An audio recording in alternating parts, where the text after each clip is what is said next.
সুপ্রিয় দর্শক, আপনাদেরকে একটা জিনিস দেখাবো। এখন চলমান বিশ্বকাপে আমরা খুব কম পতাকা দেখতে পাচ্ছি। এই যেমন ধরেন, আমি জার্মানির সাপোর্টার হিসেবে এখানে টাঙিয়েছি। তো আমার মতন অনেক বোকা এই আশপাশে নেই। যেটা ৪ বছর বা ৮ বছর আগে বা হ্যাঁ, প্রচুর ছিল। আপনি একটু কাইন্ডলি খেয়াল করেন, এই বিল্ডিংয়ে কোনো পতাকা ওইভাবে দেখা যাচ্ছে না, চোখে পড়ছে না। এই বিল্ডিংয়েও দেখেন এই দূরে খুব কম পাবেন।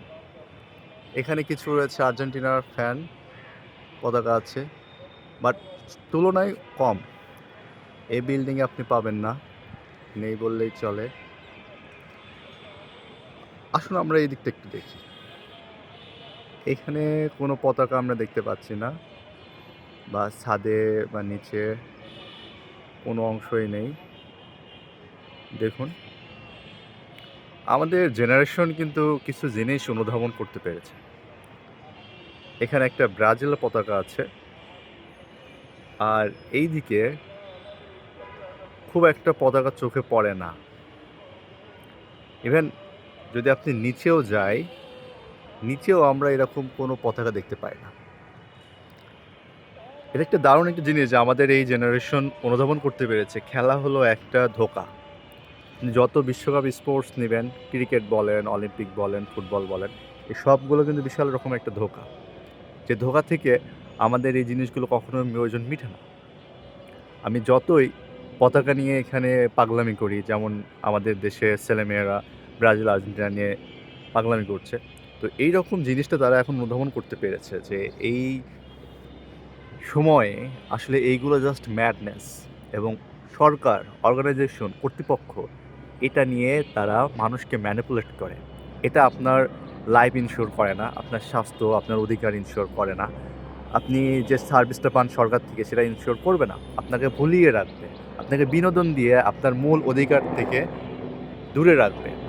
এই একটা গেম, যে গেমটা আমাদেরকে আচ্ছন্ন করে রাখে, আমাদেরকে ভুলিয়ে রাখে, লাইক হ্যামিলনের বাঁশিওয়ালার মতো। ঠিক তেমনই এই বোধটা আমাদের বর্তমান জেনারেশনের অনেক ছেলেমেয়েরাই এটা অনুধাবন করতে পেরেছে। যে কারণে একটা ভালো রকমের চেঞ্জ আমরা দেখতে পাচ্ছি। লাস্ট ২ টা ওয়ার্ল্ড কাপে দেখেছি যে এইখানে প্রচুর পতাকা উঠতো। আশেপাশে যত চোখ যায় এদিকে দেখতে পাচ্ছেন। কিন্তু এইবার খুব কম পতাকা উঠছে, এবং এটা খুবই একটা দৃষ্টান্তমূলক ঘটনা হচ্ছে যে আমাদের বর্তমান জেনারেশন বলেন বা আগের জেনারেশন বলেন, সবাই কিন্তু এই স্পোর্টস নিয়ে অহেতুক তর্ক-বিতর্ক, অহেতুক মাতলামি, পাগলামি, মারামারি এই জিনিসগুলো থেকে কিন্তু তারা বিরত হচ্ছে, এবং এটা হওয়াই উচিত। এবং এটা খুব ভালো দিক। তারা দেশকে নিয়ে খুব কনসাস, এবং আমাদের দেশের ব্যবস্থা নিয়েও খুবই সচেতন যে এর অধিকারটা আমাদের একটা নাগরিক হিসেবে পাওয়া উচিত। খেলা জাস্ট খেলার মতোই রাখতে হবে। এটাকে দূরে নেওয়া যাবে না, এবং এটাকে এত বেশি প্রায়োরিটি দিবেন না যেটা আপনার অধিকার, আপনার বোধকে ভুলুণ্ঠিত করে। সবার আগে দেশ, নিজের অধিকার এবং নিজের জীবন। ভালো থাকবেন। আল্লাহ হাফেজ।